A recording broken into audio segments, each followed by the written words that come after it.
Welcome to More Precious Than Rubies, the podcast that takes you on a journey through the lives of modern women who embody the spirit of biblical heroines in remarkable ways. Today's episode is one that truly resonates with courage, faith, and the profound power of helping others. I'm thrilled to be sitting down with my friend Juliana Lunde, a doula, and just as the courageous midwives Shiphrah and Puah in the Bible stood up against unjust decree, Juliana stands firm in her calling to bring new life into the world and to support mothers with faith and care. Her story speaks to the timeless qualities of the bravery and devotion which we find echoed in these ancient biblical figures.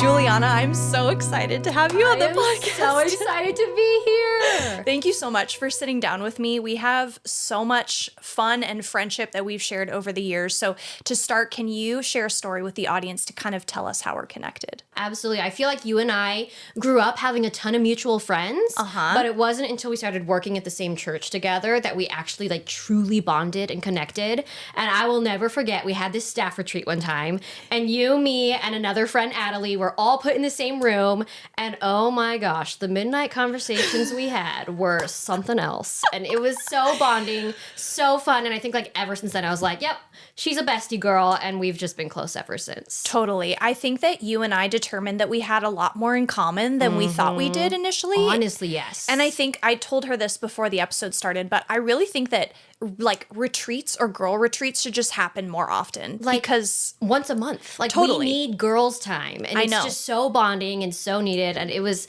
for us, it's really what I feel like set our friendship in place. 100%. Yeah. So you, me, and Adelie got to experience that together, and we did church life together, which is the video announcements that we did at church. And that was just, like you've said, a blast. And I've just been so grateful for the times that we've shared together. And Juliana is also the wife of our church's college pastor, young adults pastor. And so it's just been a joy to get to know you a little bit better. So thank you for sharing that fun memory. And before we kind of get into some more detailed questions about your life, I want to take a moment to introduce the story of Shiphrah and Puah, which can be found in the first chapter of Exodus. This was during a time when the Pharaoh had ordered all newborn Hebrew boys to be killed at birth. And despite the risk to their own lives, Shiphrah and Puah courageously defied the Pharaoh's orders, allowing countless Hebrew boys to live, including Moses, who would go on to free God's people from slavery.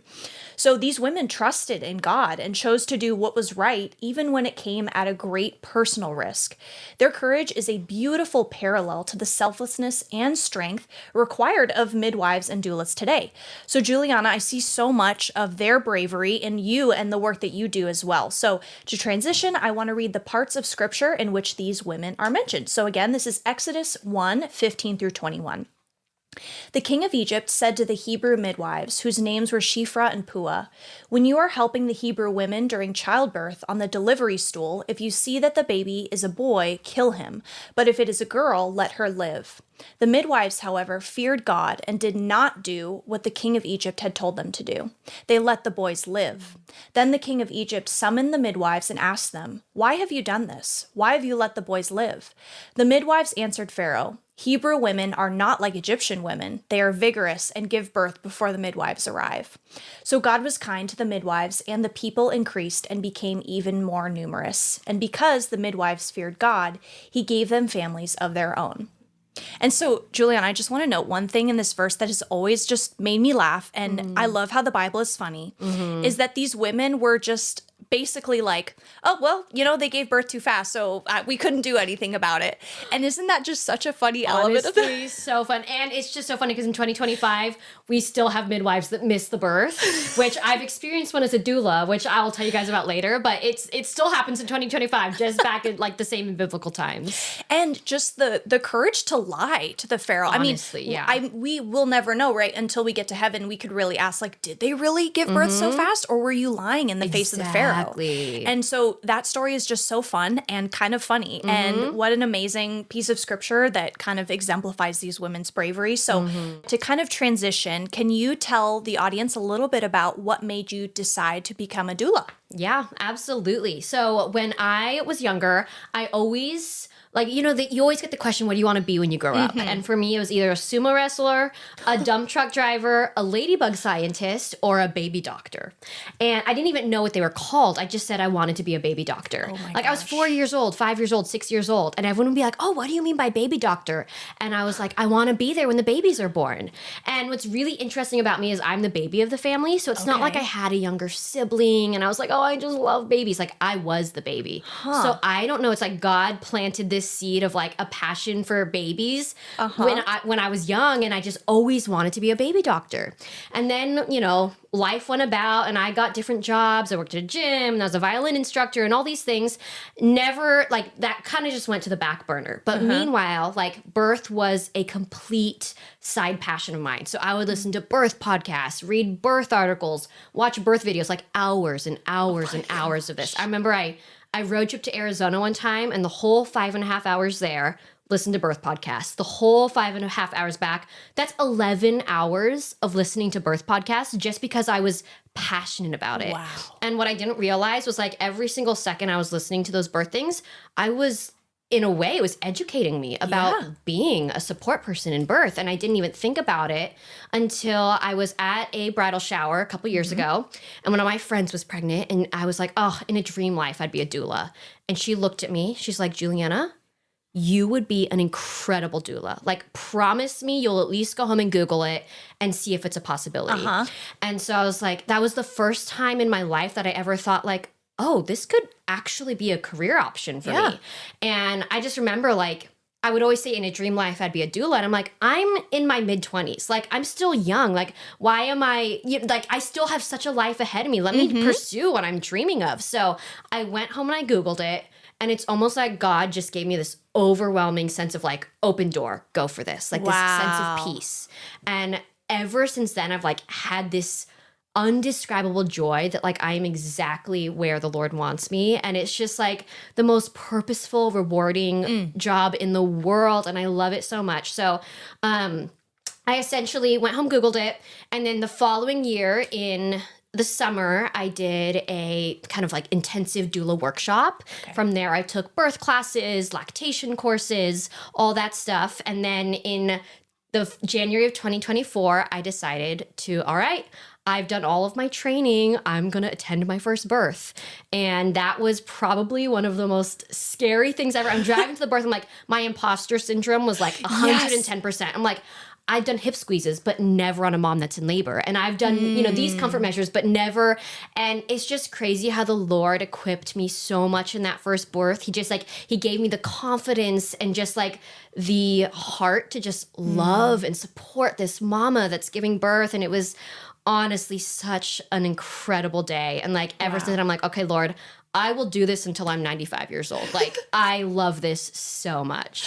That's amazing. I really love when God can kind of, like, put a kind of a light bulb in our minds of, like, you should do this. It's like a whispering of, like, honestly, it probably helped you a lot. That was probably a big life switch for you. And so to kind of feel like you're getting an okay or a permission from God was probably huge for you, I'm sure. For sure. For sure. And it was one of those things where, like, there's so many unknowns when it came to birth. Like, my previous job, I knew the day my paycheck was going to come. I knew how much the paycheck was going to be. Gosh, totally. All of a sudden, I shift to birth work. I'm like, how do I even find my first client? Like, do I go up to a pregnant woman and be like, yoo-hoo, I'm a doula? Like, I didn't know, like, if I was even going to find clients, if I was even going to have a paycheck. Sure. And obviously, I'm not doing this job for the paycheck. Like, I love it so much, I would do this for free. But at the same time, it's like there was zero predictability. I'm all of a sudden in a job where I'm on call, you know, when a mom's at that certain point in her pregnancy. And there's just so much of that. But throughout all of the unpredictability, there was just this overwhelming sense of peace. And I'm like, okay, I know that peace is from the Lord. And it just, every step of it, I feel like God ordained. And it was incredible. Juliana, thank you for sharing that. That's amazing and incredible, the way that your journey has kind of transitioned throughout your life. And it's been so fun to watch that transition and be a part of it. So I'm really proud of you. Now, as we've just discussed, Shiphrah and Puah defied the highest authority in Egypt to protect innocent lives. So how does their story of courage and resistance inspire you in your own work as a doula, especially when you face moments that require boldness or conviction? Like you said, that first time was probably terrifying and needed some courage courage and boldness. So how do you kind of work that into your daily life? Yeah, I mean, honestly, I do feel like there is this subtle boldness that you need as a doula, because as a doula, our job isn't to just march into the hospital room and be like, I'm in control of this. Like we definitely honor the doctors, we honor the nurses, we keep a really good working relationship with them. But there are times where the doctor or the nurses potentially want to overstep, or they, the mom has a certain birth plan and they have a different plan for the birth, right? And so that moment of boldness, of emboldening the mother to use her voice. And I feel like that's one of the most powerful roles of a doula, is not so much like, we're going to go in there and make sure the mom has the birth of her dreams. It's like, no, I'm going to go in there, give the mom the voice to say what she wants in her birth. And that in a way carries her into motherhood. It empowers her to feel bold so that she can also do that in motherhood. And it's so rewarding to see a mom step into that. And so I think like there is that courage with every birth. We don't know what kind of doctor we're going to be interacting with. And so it's always just like, okay, every single birth, Lord, I need to surrender this. I need to pray before every birth. I always pray for the staff that I'm going to be working with before I go enter into a birth room. And there is quite a bit of that courage that sometimes you're like, okay, Lord, I feel so terrified right now. I feel so scared. I feel so unqualified. But I tell you, like, every single birth, the Lord has given me the strength to get through it, the courage to empower the mother. And it's been a beautiful journey. For me, as someone who's squeamish, and also like when you started talking about how you were watching like hours of birthing videos, I'm like, I could never. Oh my gosh. So that would require so much boldness for me. And something fun that I shared with Sarah Core in a previous episode was that to her, doulas are mothering the mother. And you're like safeguarding them, right? You're like, you met with these moms beforehand, their plan like they do, and you're kind of able to be their advocate for them when they're in the hospital room. 100%. That's super cool. Yeah. So the roles of Shiphrah and Puah highlight the power of women to protect and nurture life, like you said, even in oppressive circumstances, like if a doctor is being oppressive or a nurse is trying to control the situation. So how does their legacy shape your understanding of birth work as both a medical and a spiritual calling, and what significance does that hold for you in your daily practice with moms? Yeah, I mean, honestly, I think you said it, like holding space for the mother. Like, when you think of the role of mothering the mother, right? I think of it in so many ways of like, okay, spiritually, am I tending to her spiritual needs and her emotional needs and her physical needs? Sure. And as a doula, you always have to kind of be navigating, what does she need right now? Sometimes that's going to be physical support. Okay, I'm doing hip squeezes. I'm using a rebozo scarf. I'm doing things to make things more bearable when she's experiencing contractions. Other times, it's 100% emotional, where in birth, it's 90% mental, 10% physical. So if her mental game is not strong, that's where I step in and I say, listen, every single contraction is so productive. It brings you closer to baby in your arms. And I try to get her to mentally see that this pressure, that this pain that she's feeling is productive. It's one of the few human pains that we experience that's actually a productive pain. Interesting. And so by rewiring her brain to remind her of that, it's like, okay, this is productive. I can get through this. Yeah. And other times it's spiritually supporting her, Sure. praying over her. The last birth I was at a couple weeks ago, the mom would just like yell out, somebody pray for me. And I think I prayed for her probably like 4 or 5 times because there was multiple, it's like, someone pray for me. Nobody else was praying. I'm like, okay, I will absolutely pray for her. And I'm verbal, the nurses can hear it, the doctors can hear it. But like, to that mom, that's what she needed in the moment. And I feel like those midwives back in biblical times, probably they were tending to all 3 of those: emotional, Sure. spiritual, and physical. That's an amazing comparison there. And I think that what a great way to plant a seed of faith in the doctors' lives. And I mean, even just, Sarah talked about this too, where oftentimes in the intakes, they're asked if they have any religious background. And so what an opportunity for you too, as like potentially to offer to them, like, what do you need? And that may come out as like, I need spiritual help, or I need a prayer, or like, I don't know, what do you think I need? Yeah, you know, 100%. That's such a good way to witness to them and witness to other people that may not have had that opportunity before. Yeah, So that's honestly. awesome. Now, Juliana, I'd like to ask you a few more questions to give our listeners a little bit more insight into your journey specifically. So you bring such a strong faith into everything that you do. So can you share how you incorporate your faith into your daily work as a doula? We kind of talked about like in the hospital, but you meet with these moms before and after their births. You're relying on God to give you clients because that is your job. So how do you work your faith into your daily life? Yeah, absolutely. I think one thing that I always prioritize is that, like, I don't see my clients as clients. I see them as relationships and building those bridges and those relationships. And I have had, I would say a majority of the people that have hired me are believers, and they've hired me because I am also a believer. But I've had a handful of moms that are not, they don't know God at all. Okay. And to me, I'm like, this is such a beautiful witnessing opportunity. And so before every single birth, when I am driving to the birth, I'm listening to my worship tunes, and I always listen to one song in particular, and it's called May the Peace of the Lord Go With You. And that's always been my prayer, is that like when I enter a birth space, I bring God's peace with me, whether they're believers or not believers. And, you know, if they're not believers, I'll be praying inside my head. I'll be praying for the mom, praying for the baby, praying for the staff. If they are believers, I am just verbally praying in the hospital room or the birth center or wherever they're giving birth, especially if they've told me ahead of time, like, I would love for you to pray over me. Like, that's something such a privilege to do. And I remember this birth in February. I was driving down and I was just, the Lord put the word peace on my heart. So I listened to that song and I just kept praying, like, okay, Lord, give the mom peace, give me peace, give the dad peace. Just, there was so much of that word was just imprinted on my soul to pray for that word. And this was my first home birth I was ever going to attend. So I walked through the door at 10 p.m. The mom's water had just broken, and I just remember hearing her vocalizing, and I'm like, oh, she is in transition, meaning like she's close to pushing. And I was like, oh, wow, okay. And so I walk in and I'm doing hip squeezes and I'm walking her to the bathroom and just everything that she needs support in that moment. And I asked the husband, I was like, so, you know, where's the midwife? Because if you guys don't know, doulas don't do anything medical. So we are emotional support, positional changes, things like that. A midwife does cervical checks and medical things. So there's always going to be someone medical present at a birth, a midwife, or in a hospital setting, an OB or a doctor or something like that. So it's never just me at a birth. And the midwife is nowhere to It was be looking seen. like it was going to be that. Exactly. And so I was like, okay, like, husband, go call the midwife. And the midwife's like, yeah, I'm just about leaving my house. I'll be there soon. And I immediately knew in my mind she's not going to make it. And there was just this overwhelming sense of peace. Like, I knew I was going to be the only person present in that birth space besides the mom and the dad.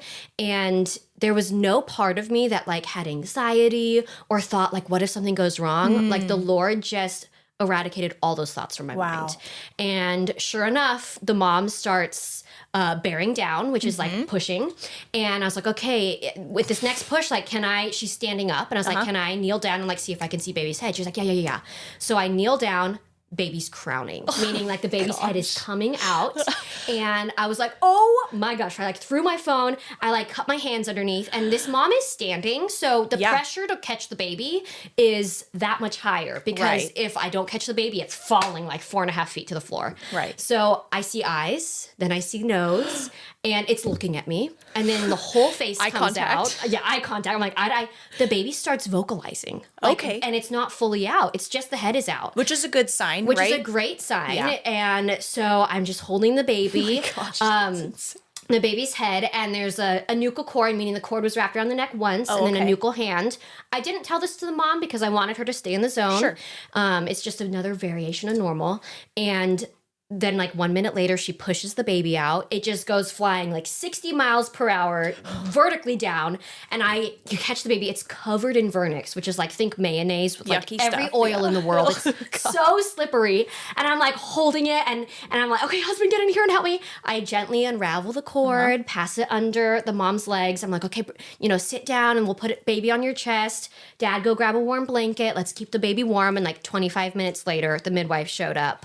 But the reason reason why I share that story is that I don't think this couple were believers, but the dad mentioned, he's like, the second you walked in, I felt this overwhelming sense of relief. Wow. And I was like that's, the secular version of peace, right? This overwhelming sense of relief. Right. And then, during the crowning, I asked this mother later, I'm like, were you at all nervous? Like, knowing that I was your only support person? Right. She's like, honestly, no. Like, I felt so relieved that you were there. I was not nervous at all. I'm like, oh my goodness, every single aspect of that, the Lord just like poured peace into every single part of that birth story. And to me, it is like the highlight of my doula career. I have this little amniotic stain on my pants that I was wearing, and I've washed my pants plenty of time. And I'm like, this is my badge of honor. I want to be buried in these pants. Like, I love this so much. So forever, I'm going to be like on cloud 9 from that birth. It was incredible. So awesome. Getting to catch a baby. I mean, I would be terrified for like both people. Like, if I were you, I would be terrified. So already props to you. But also I think what's important to bring up too is like, you get to know these moms beforehand. So you have these pre-meetings with them, and just like a lot of other people that you hire for services, right? You want to get to know them, and you want to make sure that you connect with them on a certain level, and you are just a really friendly, bubbly, honest person. And so I'm sure that these moms gain a sense of like peace even from the get-go, right? And this mom was probably like, everything will be fine. Because if I know Juliana, I know that we'll be okay. Yeah. And so that is an absolutely incredible story of how God shows up in our lives. And what a good example of listening too, right? And like, not just brushing away things from the Holy Spirit, but actually being like, okay, I want to hear what you have to tell me, and I want to practice what you're telling me too. What an incredible story in that sense. Yeah. That's awesome, Juliana. So being a doula is a demanding role, as you literally just talked about. And I imagine that it comes with some unique challenges. So what are some of the biggest challenges that you face, and how do you navigate them? Yeah, absolutely. I think one of the hardest parts about being a doula is being on call. So it could literally be you are 3 a.m. in the morning. And if you know me, I love my beauty sleep. I am just like naps, sleep, everything in that department I love and cherish. And it can literally be 3 a.m. in the morning. I get a call from a mom. I have to hop in my car and go. And so having that kind of that job, like that's literally your job, can be very challenging. Yeah. But I think something that's so beautiful is that my husband is so supportive of it. And being a doula has been that much more rewarding because my husband is just my cheerleader through and through, and all the challenges that come with being a doula, because there are quite a few. I just think like coming home and just seeing the smile on my husband's face and him saying like, baby, I am so proud of you, is just like, it makes it that much more doable and that much more sustainable to continue being a doula, because I have the most incredible support system. And you also are doing a job that you really love. And so I think that when that's the case, there are a lot of things that make sacrifices a little bit easier if you love your job. Yes. And you have an Instagram page, Simply Stewarding, where not only you talk about like your life kind of living organically, but also you talk about your doula work on there as well. And I always just chuckle when I wake up, because I wake up early to go to the gym, but I'll see that you posted like 6 hours ago, and I'm like, there she goes again. Yep, that was one of those births in the middle of the night. And I tell you, babies love to come in the middle of the night. Like, you could have come at 2 p.m., like when regular humans are awake, but they always choose to come at the most ungodly hours. And I'm like, you know what? This is what I signed up for, and I love it. Right. It's no different to them. Their sense of time does not exist yet. Exactly. Oh my gosh, that is so well, birth work brings you into the most intimate parts of family life. So how do you balance the weight of this responsibility with the joy of bringing new life into the world as well? Yeah. The birth that I had like about 2 weeks ago, I was going to a friend's wedding, and my husband was in the wedding, so he was one of the groomsmen. And I remember showing up to the wedding. I sat down in my seat, and I was there for probably like 1 minute and 45 seconds. I get a text. It's from one of my moms. I need you. And I'm like, all right, I'm standing up and leaving. And that, again, that's a sacrifice, right? Yeah. Like I would have loved to be at that wedding, but to me, being at a birthday party of a baby that's being born is 10 times more rewarding. Sorry to the person that got married. But it's so funny because I some of my friends were there. They're like, wow, like Juliana must have been peeing for a long time. They saw me leave and they were like, where did she? They thought I was in the bathroom. They're my gosh. 2 hours later and this girl's still not back. So yeah, obviously there's sacrifices and hardships that come with being a doula.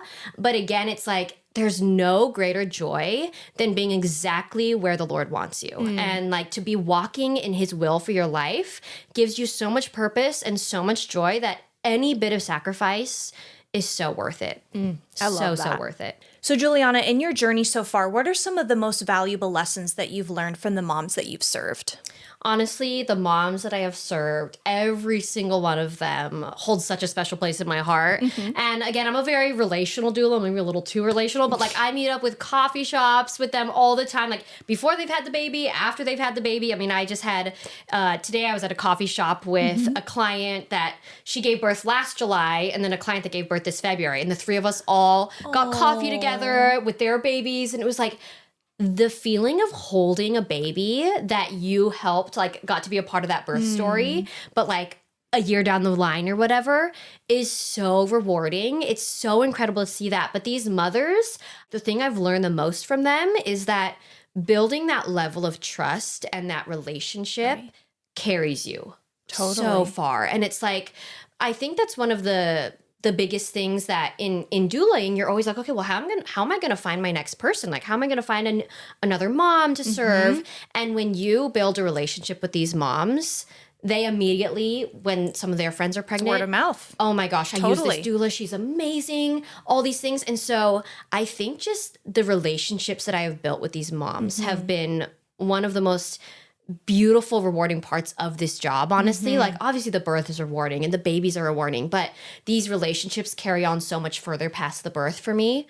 A part B answer to this question, another thing I've learned from the mothers is you never like witness the amount of strength of a woman until you see her give birth. Totally. And you see the sacrifices that she makes, the dedication that she makes. Yep. Every single decision that she makes is for the life of her child. Yep. And I feel like that's just like the pinnacle of the strength of a woman when you see her give birth and pour her life into this little human. Yep. And just seeing that over and over and over in these mothers is so inspiring. And it's just like, it makes me so honored to be a woman, if that makes sense. Because it's like, I feel like it's such a God-given privilege that we get to care for these little lives and watch them grow up. And that's like another thing that I've witnessed in these moms and I've learned from and gleaned from. And every single mom I've served inspire me. In so many ways. Kind of shifting gears here into some statistical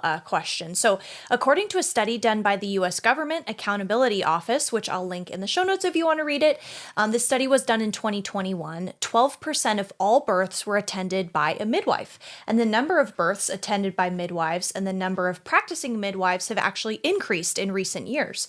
So with midwives playing a growing role in maternal care, studies show that their presence can significantly improve pregnancy and birth outcomes. So how do you feel about being a part of this rising movement in maternal health?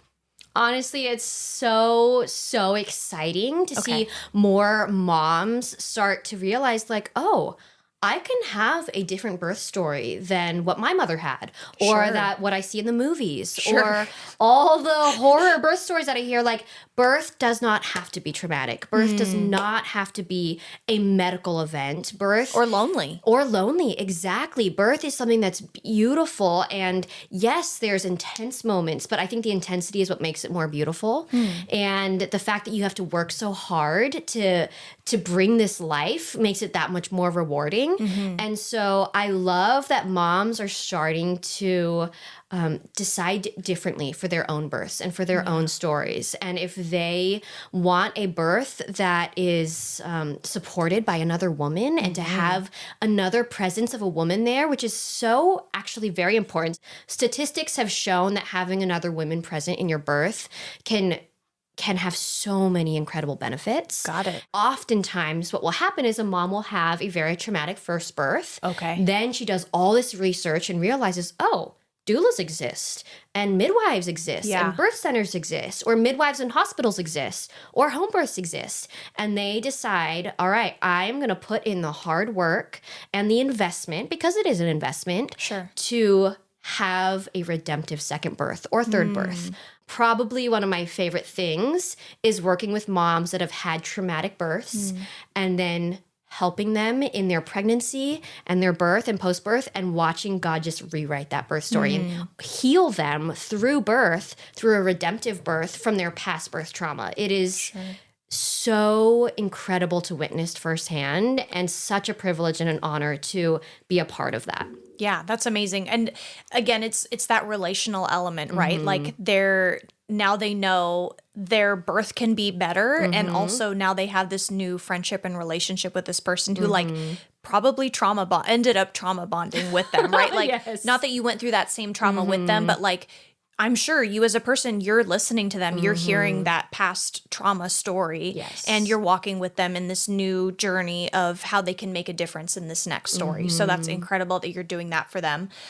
So kind of a second part of this question, what impact do you believe that doulas bring to the quality and experience of care for mothers and families today? So you briefly mentioned kind of what your services look like. You talked about how you offer a package. So maybe this is a good opportunity for you to talk about like what kind of services do you offer? And I'd love to, if you could bring in your element of holistic care.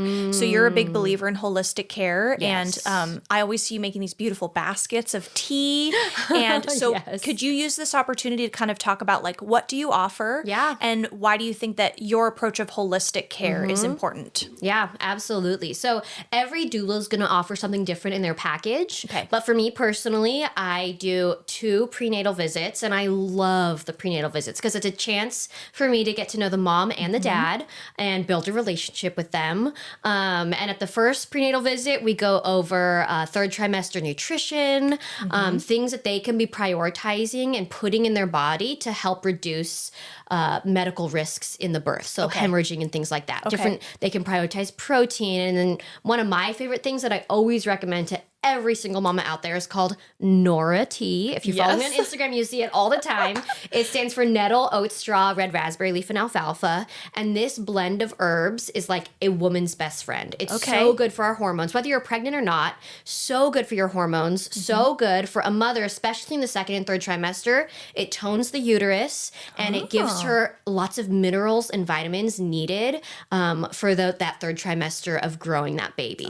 And so I always recommend that. We go over her birth preferences so that I know how to best advocate for them. We go over comfort measures, and I make sure that the dad feels, if he wants to be involved, fully equipped to do comfort measures on the mom, because I believe that the dad plays such a pivotal role in the birth. And if they're involved in supporting the mom, that carries into fatherhood as well, in supporting the mom in motherhood. And so I always want to give dads that opportunity to love and support their wives. And then I also go over things to prioritize in early labor, active labor, and then transition and pushing. And then at my second prenatal, we go over things like spinning babies, which is just an incredible, it's kind of like how movements and different positions can literally make space for baby to descend. And it can help alleviate things like having to use Pitocin, or even having to do a C-section, where it's like, okay, let's try movement before going to these extreme interventions, and maybe trying these different movements to get baby to, maybe baby's caught on like a certain part of the pelvic floor, or on this certain, sacral bone. Let's try these movements that would get baby to move and descend and create space so that baby can come out. There was like a conference that you went to about this, right? I've gone to a Spinning Babies workshop, and that is the most equipped I've ever felt as a doula, is after that Spinning Babies workshop. Like, I took all these classes and courses when I was first wanting to become a doula, and I was still like, I have no idea what I'm doing. After the Spinning Babies workshop, I'm like, give me a birth right now. And then I obviously also go over things like, what to expect in postpartum, because that's another thing we always plan for the birth. All right, let's plan for the birth, and moms don't realize that postpartum is actually what lasts way longer. Birth is anywhere from 24 to 48 hours. Postpartum is months. Right. And so I make sure that I don't try to scare them, but I make sure that they understand the reality of postpartum, how to heal, how to emotionally gauge whether they're doing okay, and if they're not, how to seek out help. So that's what I do at my second prenatal. And then the next part of my package is obviously supporting them before, during, and after the birth. And that looks like a whole host of things. And then I obviously have a postpartum visit. I just had one today, which was so special. And I love postpartum visits because I get to see the baby and I just get to check in on the mom and see how she's doing emotionally, seeing how the dad's doing emotionally. We all get to process the birth together because honestly, a lot of times what happens is when a mom goes into labor, it's called labor land, where they almost forget everything that happens because they're just in this birth bubble. Wow. And so by being able to process the birth with them, they can ask me questions and I can say, oh yeah, at this point the nurse did this. And they're like, they did that? And I'm like, yeah. And they're able to, like, I'm kind of able to puzzle piece their birth back together so that they feel like they know what happened. And giving them their story. Giving them their story. Exactly. Yeah. And then I, as a doula, love to do birth photography and videography. I was just going to bring that up. That's been an amazing thing to witness because you've been doing such an incredible job. Thank you. Coming from a videographer herself, I'm very honored. It's literally just on my iPhone and then I edit the photos in Lightroom. But I love to have moms have that commemoration of their birth, right? Because you're never going to get that birth back. And so to have those memories in video form, in picture form is so powerful. And I edit a birth video and I always ask them, if they're a Christian, like, what's your favorite worship song? And I make that the background. And I always tell them your birth video is going to be G-rated. I do pride myself on having zero nudity in the birth video so that you can show friends and family or post it if you want. Or like your kids someday, like this could be something that you could watch and maybe not be super cringe over embarrassed. Exactly. And so that's another thing that I cherish and I love to have that for the mom and dad and offer that. Obviously holistically, I always tell all of my moms, like, I am just a phone call away. So if there is literally any, you're feeling a symptom or you have a nutritional question or an herbal question or anything, just text me. And there's so much about holistic wellness that I'm obviously passionate about and how it ties in so flawlessly to pregnancy and birth, because the more that we nourish our bodies, we're creating a healthier home for our babies, right? And it tends to have better birth outcomes and better postpartum outcomes when we have fully nourished our bodies. And honestly, in my opinion, nourishing our bodies spiritually, emotionally, and physically. We have to nourish all three of those pillars of health, essentially. Yes. And so that's why I'm passionate about all three of those. Amazing. Yeah. And later on this season, we're going to be talking with a girl who has a business called Flourish and Flow, which actually she talks about the holistic ways in which women can take care of their bodies during ovulation. Cool. And in preparation for perhaps having a baby, getting pregnant, or what does that look like for infertility and women of all ages. So that's super cool that you're mentioning that, just because there's junk out there, right? That we put in our bodies. The environment is becoming more and more at risk. And so how does that translate for women's bodies as we prepare to have a child or just like go about our daily lives? Like, because our bodies are different than men's, obviously. So super cool that you are incorporating holistic health into women's birth plans, because I also agree that that's super important for women to have that option. 100%. So kind of shifting gears, this is such a fun question. I'm so excited for it. So Juliana has a small quote unquote farm at home. You really do. Well, now this number might be wrong actually, since I put it down, but I put 4 pigs and 11 piglets. Is that number correct anymore? So I have 4 adult pigs, 5 teenage pigs, and then 6 piglets. Isn't that crazy? I mean, and how many chickens does your mom have at this point? Like 95 plus. I think we might have hit 3 digits. I think we're in the hundreds now. Well, and you just got your mom a turkey chick. I got my mom a turkey chick for her birthday. Because which is every awesome. mom needs a turkey chick for her birthday, obviously. Everybody. Mother's Day is coming up, guys. Well, this is probably going to come out after Mother's Day. If you want to be Daughter of the Year award, get your mother a turkey chick. Trust me.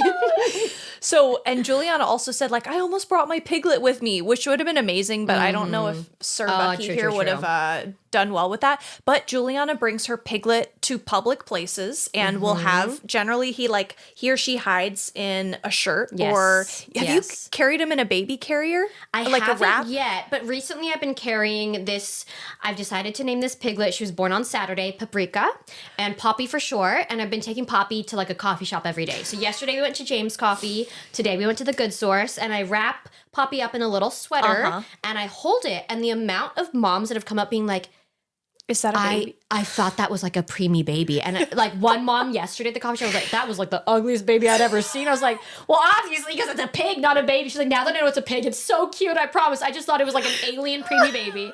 And I'm like, I would not bring a preemie baby to a coffee shop. Oh my gosh. It is like the number one conversation starter when you bring a baby pig to a coffee shop. Truly. And I've been able to see these pigs. And so this has also been kind of like a source of income for your little fam too. So can you tell us a little bit about that and how they fit into your life? Yes, 100%. And they even tie into douling a little bit. But the patriarch of all my pigs is named Hamentations. He's like the father of the fathers. And then Hamentations, unbeknownst to me, has been having a lot of midnight rendezvous with some of the women pigs of my litter. And so Mabel got pregnant again. And so she just had 6 piglets. And honestly, having pigs is such a source of joy for me. Like, I feel like as a doula, having such a demanding job, finding things that fill your cup is imperative. So for me, that's sunshine. That's like walking around barefoot in the grass. Juliana loves to ground. Yes, I love grounding. Yes, earthing. It's where you're barefoot on the earth, and there's all these benefits. And then pigs. Pigs is like a huge cup filling thing for me. And so what's so funny though is because I post my piglets on my Instagram all the time, and recently I've been posting them on my doula Instagram, and I had a mom message me, and she messaged me probably like 2 days ago, and she booked me for like, I think she's having a birth in like October. Okay. And she messaged me and she said, if I knew you had baby piglets, I would have like demanded this was in the contract, like emotional support birth piglet. Like you bring the piglet to things for me. And I'm like, oh my gosh, that is so funny. But honestly, she is onto something. Like, should my piglets be like an emotional support birth piglet, or maybe like emotional support prenatal piglet? Like, I feel like they can offer like an added layer. Totally. And especially when moms are in labor, they say oxytocin can like start labor. And so they encourage moms to like look at puppy pictures or look at something that like that produces oxytocin. I'm like, wow, that's where the piglet could just flawlessly enter in. I'm still contemplating, how can I include pigs in birth in the same thing? Maybe they won't be at the birth because that's like a little too much, but like there's got to be a way they can help me in my dueling journey, you know? Totally. Yeah. And you bring them to meetings with people, like your meeting today, you had your piglet with you. And that is such a fun element of you and what you provide. So I hope that will be like in your contract someday. I think I could see that happen. Thank you. I am hoping the same. So Juliana, this is the last question. How would you encourage other women who might be listening who are interested in doing what you do? What do the initial steps look like in becoming a doula? I would say that if there is any part of you that either A, loves birth, or B, loves supporting women, just say yes. Honestly, you don't even need the title of doula to support a woman in birth. Like if you have a sister, a cousin, a friend that's pregnant, be like, hey, can I support you during your birth? And if it's something that lights you up when you're in that birth space, that's a really good sign that you have a passion for birth and you have a passion for supporting women. You can obviously take trainings and workshops. You can always reach out to me on Instagram if you need more information on specifically the steps I took. And then from there, it's just diving head first and saying yes. And listening to 11 hours of birthing podcasts. Yes. Drive, everybody, if you want to be a doula, drive to Arizona and drive back and solely listen to birth podcasts. And then you too can be a doula. I love that. But honestly, I think especially in this day and age, women supporting women is so important. So important. And I feel like, especially in a world where there's so much competitiveness, where it's like, you know, if this woman blossoms, it takes away from my blossom. It's like, no, if this woman blossoms, especially if you are part of watering that, like that is one of the most beautiful things that can happen. And so I think in the birth world, having doula friends that you all support each other, you can all pray for each other, and then just having this yearning to not only be honored to be a woman yourself, but then taking that and supporting other women as they become mothers. If there is any part of you that feels like that is a passion in your heart, I say go for it 100%. I love that. And kind of second part of this is, if women are interested in having you as their doula, what's the best way for them to contact you? Is it Instagram? Yeah, honestly. So my Instagram is simply _stewarding, and you just send me a DM. I'm in the process of making a website, but I'm not a techie girl like Ariana here. So it's been like in the works for like a year and a half. It's awful. Like I need to get it up. So just DM me and I can send you my package and things like that. Great. Well, Juliana, thank you so Of much course. for Thank joining you for me having today. This was so much fun. I agree. This has been a blast, and also just like so educational for me and inspiring to hear your story as you kind of continue on your path of faith and passion for birth work and helping these moms. The courage and the faith that guide you are truly inspiring to me. Just as Shiphrah and Puah defied fear to save lives, you bring strength and compassion to every family that you touch. So I'm sure our listeners, I hope they felt encouraged by your example to live out their faith boldly in honestly whatever calling that God has given them. So thank you again for joining us and just inspiring our audience. And thank you all for joining us on More Precious Than Rubies. If Juliana's story touched you, I encourage you to carry forward that same courage and compassion in your own life. You don't have to be a doula. You can be doing the job or the task that God's put on your heart, finding strength in faith as you walk your unique path. Until next time, remember that you are more precious in the eyes of the Lord, and your faith, courage, and compassion make an impact that will resonate for generations. Be sure to subscribe, leave a review, and tune in next time as we continue to explore the lives of remarkable women. Until then, you are worth far more than rubies. Set about your work vigorously with arms strong for your tasks. Open your arms to the poor and extend your hands to the needy. Charm is deceptive and beauty is fleeting, but a woman who fears the Lord is to be praised.